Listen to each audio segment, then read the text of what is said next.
Hello, Internet. I'm Jackie Fox. Welcome, Wotive community.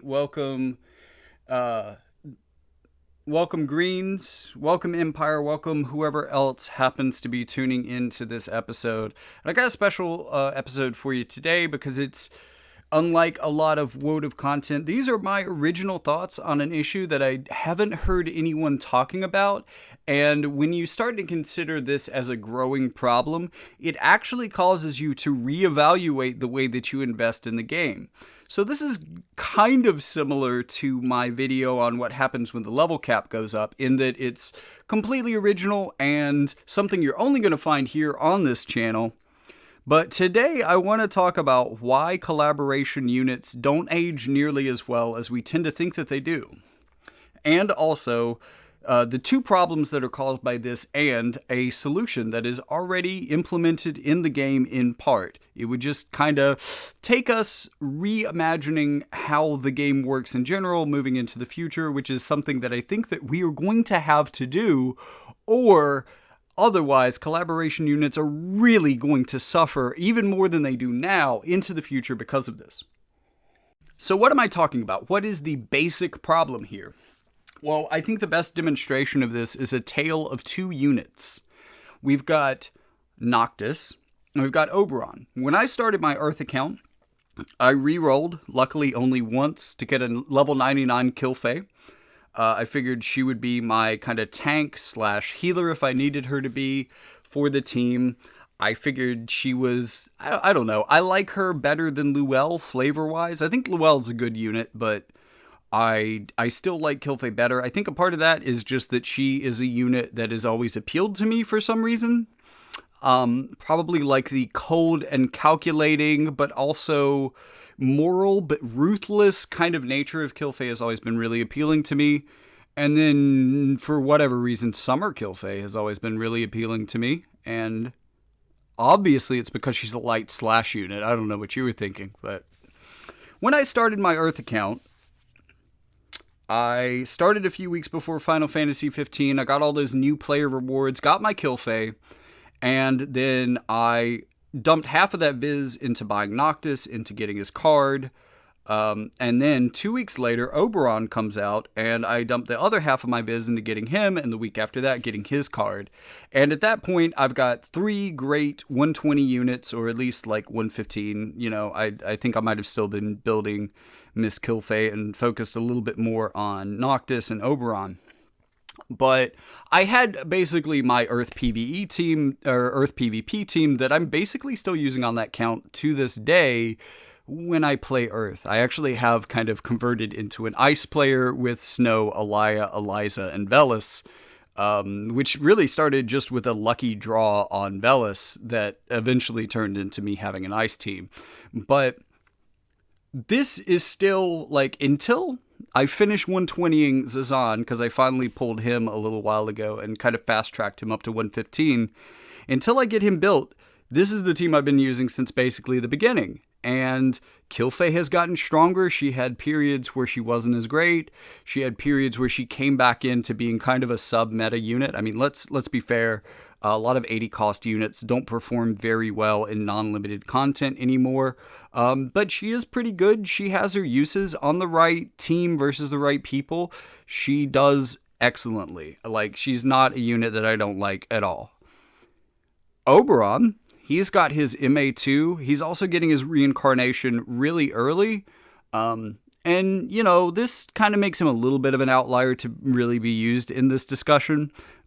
And I think for those of us who've seen the end of Season 2, we all understand why Oberon is getting power crept immediately into Season 3. But at the same time, this means that Noctis, a unit that, you know, we usually go about assuming that collaboration units, especially like mainline Final Fantasy collaboration units, at least one, if not two of them are going to be super powerful, right? You know, like almost all of the Final Fantasy VI collaboration was powerful. Celeste, though, probably takes the cake for that long term. She's still a very good unit now. And then you've got units like Cloud, Lightning, Snow. Nobody from Final Fantasy XIV, unfortunately. But, we typically think of these units as being some of the most powerful in the game. But I think that as we think of them as investments, we should also be thinking about the long term. Because one of my favorite things about this game and later FFBE is that the units that I pulled a long time ago that haven't been relevant in a little while eventually get updated, like once per year, and suddenly they become really cool again if I'm willing to invest just a couple more resources into them, or maybe, run a pretty easy quest like the Master Ability 2s have been. The thing is that compared to Oberon, again, a unit that is 2 weeks newer than Noctis, Noctis doesn't even have his MA2 yet. And we're staring down the barrel, or at least JP's staring down the barrel, of probably some sort of off Final Fantasy collaboration coming up next. Here in Global, we know that we're not going to get 15 for quite some time because we're going to be getting like Dragon Quest and Intergrade? There wasn't a re on that, was there? Remake Intergrade. Okay, never mind. We're getting Intergrade, stuff like that. So, when the fuck is my boy Noctis even going to get any sort of an update? I mean, logically, they're probably going to do both of those updates at the same time, so he's going to get a huge level of power creep all of a sudden, which is kind of similar to what happened with the Final Fantasy VII original characters, which is probably what's going to happen with Warrior of Light. There have been some updates since I did the original recording on Warrior of Light. Now we can look at his kit. And, refreshing myself on his kit, he does have some survivability options in his kit, such as Protect and Shell in his LB, which unfortunately only has one cast, and it doesn't really look like there's any way to make him much of a damage dealer, so, having this on an attack isn't as cool as it could be for other units. It would probably be better to have this as a multi-use buff. But what he did get in terms of survivability is through MA2, he got some magic attack resistance, which is okay, but kind of niche, and there are penetrations for it.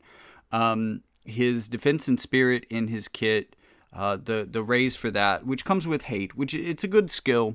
It's not bad. I'm not dissing it, but it's only 12 defense and spirit, and that has been power crept by a lot. Like, Prayer of Resolute Oaths on Sylvie, in addition to having the 100% debuff resistance, that's a 25 defense and spirit raise.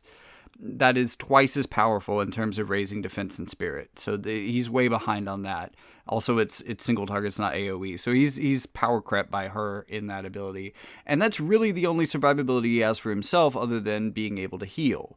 Now, I think that him being kind of a self-healing tank is really cool, and they definitely lean into giving him a lot of healing power up, which is really powerful for self-heals especially, because you're both the caster of the heal and the recipient of the heal, so it stacks on itself for that. And this is something that I'm really going to get into in more depth in a survivability video that I've recorded for the future, where I make a tier list of all the survival abilities and how strong they are. Because there are some new abilities that are coming out that are getting a lot of hype, but they don't necessarily work as well as you think, or as well as you're thinking. Because, Threshold Heal, for example, we think it's really cool because it's on snow. And it's really cool on snow, to be fair, because he has courage. For units that don't have courage, though, I do think, if Joom ends up getting this kind of a threshold heal, if Mont ends up getting it, if all the non-courage, non-re-raised tanks get a threshold heal as part of their updates to kind of bring them up to the level of people who have double courage, like I think Snow and Engelbert do now. If that's the way that we go, I think that probably Warrior of the Light is the best suited for that, because it looks like he's going to be able to get up to maybe 16 or 1700 HP if you really take him all the way with Dream Enhancement. And I would argue that he's probably absolutely not worth it, although maybe tanks benefit more. I don't know. I would have to actually play with the system myself to be able to tell you. It seems like you get a lot of HP through Dream Enhancement, so maybe he's the ideal unit to Dream Enhance, but I just don't think that he's that great. And one of the reasons why, any of his self-heals, his threshold heal, even though they're low, if you stack healing power effectively on him, they're going to heal all of his HP from nothing, essentially. So they're going to be full self heals every time one of them procs. But if he's got, say, 18,000 HP, just think about it this way. What if somebody starts a chain on him and kind of starts whittling him down? You know, maybe they get like 6,000 damage because he doesn't have a lot of survivability. You're going to chip away at his HP bar pretty slowly regardless, but in the numbers, you're going to be doing a lot of damage. So let's say somebody starts a chain on this boy with like a 2 or 3 hit move and does like 5 or 6,000 damage to him. I don't think that's unreasonable at all for starting a chain and having a chaining ability. So let's say that an Elena comes in. Now he's got like 13,000 HP left, and she hits her LB for like 4, 5, 6,000. So that's going to be 15,000 damage right there. We've already overkilled him by 2k. And maybe that's a little excessive. Maybe that's over-calculating for chain, I think. Let's say 14k. He's only dead by 1k. My point is that you've got to get him specifically between like 9,000 and 1 for that to proc. So if he goes from above 9,000 to below 1 in one hit, he might as well not have a threshold heal, which is why I don't think threshold heals are super powerful by themselves. Although, again, since his threshold is 9,000 just due to having a huge HP pool, I think it's going to be more effective on him than it potentially could be on other units. But I also want to consider, you know, what would have happened, and this might be a little broken, but he only has 2 casts on Breath of Life 2. What if he got Auto Courage instead, say, like Katone does, to where he can't be one hit from half health? And then, after that Courage proxy is 1 HP, he can Breath of Life and fully heal himself again and regain his Courage, which effectively adds Courage to his Breath of Life skill, which would be really cool. But that's not what he got, and because of that, I think he's going to be a really difficult unit to make a great tank out of. Although I think he's going to be kind of powerful initially, but he's going to probably drop off pretty fast. And, you know, definitely watch my upcoming survivability video if kind of the technical details of this interest you. But this is also something to think about with other units that get a kind of a hyped ability like a threshold heal, but don't have courage or any way to kind of keep themselves from being chunked down past that threshold. But my point here is that because Gumi waits to do like a full re-release, to re-release all of the weapons, to re-release all the vision cards, to do big banners, collaborations, special deals, all that kind of shit, you know, really milk the money out of rerunning that collaboration, which usually takes about 2 weeks. Trying to squeeze that into an already busy schedule, releasing new units, doing new side content like Void of the Darkness, that kind of thing, and also trying to find collaborations outside of Final Fantasy like Addison Rae, Dragon Quest, and potentially even Full Metal Alchemist into the future. There just isn't a lot of time to run these reruns just so a unit like Noctis can get his MA2 already. And this is why I think that actually in the long term, investing in collaboration units, at least right now, is not the greatest thing, necessarily. I mean, they're still good units. I don't think that this makes them bad units. I want to be clear on that. But what I am trying to do here is to kind of poke holes in the idea that at least right now, with the way that the game has evolved, over time, that these mainline collaboration units are kind of like the absolute best, the thing that every free-to-play player should be saving up for because they're going to be so much better than the regular units in-game. But when you consider that the regular units are now on a much more regular update schedule, and the limited characters are getting left out for long periods of time, I don't know. I mean, that you have to factor that into the equation, I guess is what I'm saying. And I think that makes it a little bit more of a free-for-all. But I also think that it indicates a growing problem that's only getting worse. But before I get into the second part and how it's getting worse and kind of the second problem with this, let's talk about Yuna for a second.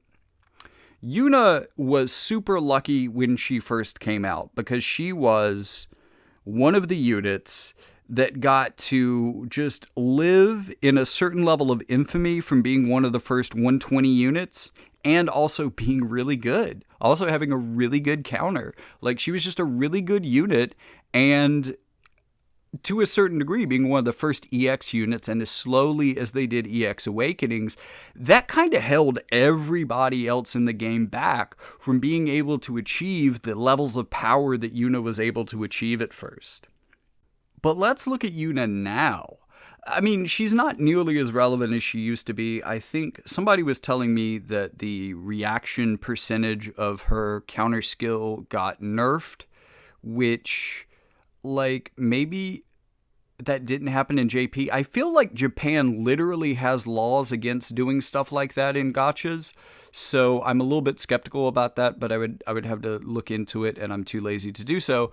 And it's kind of irrelevant to what I'm actually talking about today, because Final Fantasy X finally got its Master Ability 2s after it got its kind of second run, but very unfortunately for Final Fantasy X, and very unfortunately for Yuna, this happened only a few months before the reincarnation system would come out. So looking at the clock on how long it took them to rerun Final Fantasy X the first time, that probably means that we're going to have a year's worth of 140 units before Yuna can become a 140 unit herself. Just looking at the way that the schedule already works, and as I get into point 2, that 1 year, that's probably the optimistic take. Because point number 2 is, I want you to start thinking about how many collaborations that we have. If we're starting to get to a point where there's going to be an update like a Master Ability 2 or a raise to the level cap or something, that they're going to want to rerun the event for the collaborations to give out, assuming that we are trying to keep updating collaboration units once per year, which I think is a really smart way to do it, well, start thinking about that. We got all the collaborations we have. We have Final Fantasy 1, we have Final Fantasy Tactics, we have Final Fantasy 4, we have Final Fantasy 6, we have Final Fantasy 7, we have Final Fantasy 7 Intergrade, we have Final Fantasy 10, we have Final Fantasy 14, and we have Final Fantasy 15. So that's 9 games there, and I really feel like I am missing 1 or 2 of those. Isn't there like a Crystal Chronicles collaboration or something that I'm forgetting about that happened really early on that's never been repeated? I'm not sure, but there's at least 9 collaborations. So if you think of those as each having 2 weeks, then that means that 18 out of 52 weeks in the year would have to be devoted just to rerunning old content so that it can keep up with the regular pool units, which is kind of ridiculous. But that's also not considering outside of Final Fantasy collaboration. So Nier's got to come back at some point. That's going to be 2 weeks. Dragon Quest is coming, so that will have to be rerun. So that's another 2 weeks. If we get Full Metal Alchemist, like I suggested before, that's another 2 weeks. So now we're looking at 24 out of 52 weeks. We're nearly at half the weeks of the year are just rerunning collaborations. But then you consider that we have, I think, 5 holidays now. We have New Year's or Lunar New Year, summer, Valentine's Day, Halloween, and Christmas. So that's another 10 weeks. So now we're at 34 out of 52 weeks that are basically reruns. And then, I'm pretty sure that there's a lot of people out there who are saying Final Fantasy VIII win, Final Fantasy IX win. If you're like me, Final Fantasy Type 0 win. And by the way, Final Fantasy Type 0 better be a big fucking collaboration. There's a lot of really cool weapons and a lot of really cool characters. I expect to see about the same amount of characters for Final Fantasy Type 0 as I would for Final Fantasy Tactics. I want to see 2 weeks of like 3 characters a week with an MR unit each week and a 100 cost unit each week and a bunch of 90 cost units and maybe even a couple free MRs like Gafgarian. Give us a free Deuce or something. Maybe a free Jack. I don't know. But maybe Machina. Who knows? They did a free Machina once on FFBE. But that's we still haven't gotten into all of the Final Fantasy games. Crisis Core comes out this month, and as popular, I think Zack is the most popular character in Japan for Final Fantasy of all time and has been for about a decade. So the idea that they won't do a Crisis Core collaboration is ridiculous. Like, that might be the mystery collaboration that's coming up. We're going to get, like, maybe we got Sephiroth, so we already have Aerith, we already have Cloud, so we could do like Zack, Angeal, Genesis, characters like that would be really cool for a Crisis Core collaboration. And I mean, that's not even counting all of the other compilation of Final Fantasy VII or any of the other spin-offs, like Final Fantasy X-2 or Final Fantasy 13-2 or 13-3 Lightning Returns. Which I actually would be kind of interested in because of the way that that collaboration worked out on FFBE. I thought it was a pretty cool version of Lightning, although this would be our first unit to get 2 copies of that unit, so that might not happen for a while. We could and should eventually fix Final Fantasy XIV by bringing in some characters that are actually relevant. My point is that even where we are now, even if you assume that there are no new collaborations over the next year, giving each collaboration a space during the year would take up more than half of the year's schedule already.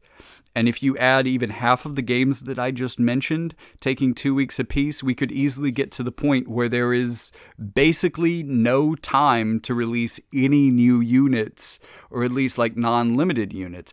And then you've also got global exclusive units over here, and you've also got stuff like Warriors of the Crystal, Void of the Darkness, which also takes up its time during the schedule. So we are very rapidly going to reach the point where it will either become untenable to update these collaboration characters on a regular and timely basis. And when you consider that, and I do overall think that this is a good thing, that for the reincarnation updates, they're doing them very fast in big batches. They're going to try to get through them quickly. That's great. I would love to see older and already released units being updated more often. That's great. But they've got to be able to keep up that pace with the collaboration and limited time units as well, because otherwise those units are just going to fall behind faster and faster. But there's only so many weeks in a year for the way that Gumi does things. However, as I said before, there is a solution to this that is already implemented into the game, both in Global and JP. And that's essentially to handle it the way that we handle global exclusive units or Warriors of the Crystal, to where in recent memory we have had 2 reruns of both of those things.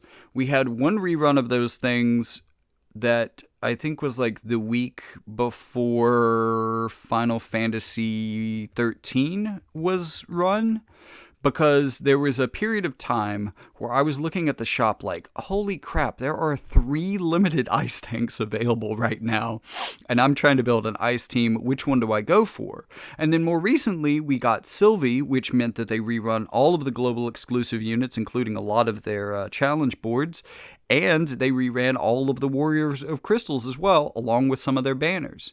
But they didn't take the whole week. Well, I mean, they kind of did, Sylvie, but they didn't just take the whole week to rerun that stuff. They didn't do essentially what they're doing on JP right now with Final Fantasy 1. And, you know, that's happened to us before, although I think that it didn't get its own week when they reran it. I think it was kind of run in the background. And if you haven't picked up on it already, I think that's kind of the idea. Now, it's going to be a kind of a big culture shift to say that there might be a future moment, a couple of maybe a year down the line, where all of a sudden we have Master Ability 3s out, and we have an update that gives all of the Final Fantasy remake and maybe even Crisis Core characters, or maybe this happens when Crisis Core comes out, updates without necessarily rerunning all of their events and banners and all of that stuff, or making them, giving them their own week to be rerun. Instead, kind of doing that in the background. So, we could eventually get to the place where there are enough collaborations where every time a new non-limited character is released in the game, they could also update a collaboration in the background. So, like, we get a new Void of the Darkness character. Final Fantasy 15 finally gets reincarnation. We get, a new normal. We get some new royalty from Chapter 3, a new king or queen or whatever 100 cost unit, and they rerun Shadowbreakers or Shadowbringers. I think Shadowbringers. They rerun Final Fantasy 14 and actually make them kind of decent this time. I don't know, but I think it has to happen like that because there are two choices here as I see it. Either we can leave collaboration units to fester until they finally get updated, possibly long after they would have been relevant in the meta to begin with, or we can start running these things in the background when we're not adding new characters. Now, stuff like the remake collaboration, although technically there wasn't a new remake character, it was all integrated, but they did release Sephiroth on Final Fantasy VII Week, and that makes sense. Stuff like that. If you're releasing a new character, sure, devote the whole week to the collaboration. But if you're just rerunning it to give those characters an opportunity to get master abilities that other characters have, or to get other sorts of updates that other characters have, which is something I think that they should be doing more often, I think that they need to start doing that in the background more often to actually care about these characters being competitive, because the bottom line here is that for a lot of us, these are the reason that we play the game. We are Final Fantasy fans. We have nostalgia for these games that we've played before. I mean, yes, the original characters for War of the Visions are interesting. I do enjoy them because I get into the story, so naturally I get kind of nostalgic about certain characters here, the same way I would a mainline Final Fantasy game. But for most of us, a lot of people just show up to pull Cloud or pull Sephiroth, that kind of thing. So I think that Gumi and Alum need to start thinking a little bit more seriously about how they plan to update these units and keep them competitive and respect them in the way that they should, because they're probably their money makers going into the future. So, just something to think about that I don't think you're going to hear on any other War of the Visions channel. And really, again, I'm not here to reread you the news or to tell you things that you already know. I assume if you're subscribed to this channel, you're a competitive player that already has good resources for finding out the basics about this game, or even in-depth looks at characters. So, I assume you're already listening to Umbra Rays. I assume you're already listening to people like Ready Player Will, who do great content of those types. And myself, the reason you should like and subscribe to this channel is because when I have a thought that nobody else is going to say, I'm going to say it. So tune in for that stuff, and I'll see you next time.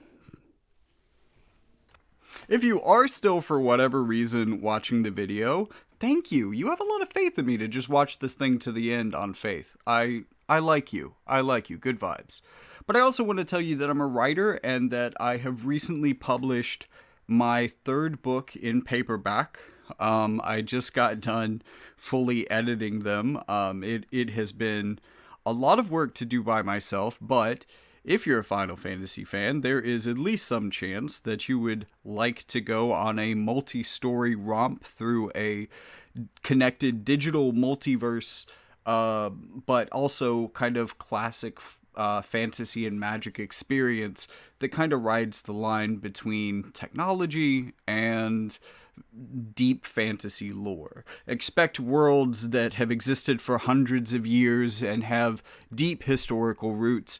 Expect characters both memorable and enchanting, and hopefully you will find these worlds and their histories and how they intersect with each other and how people come together and fight for a better world. If you find that kind of thing inspiring, check them out. I think that probably the best starting place that I would recommend is Athena's Chosen, even though chronologically it kind of exists in the middle of the series.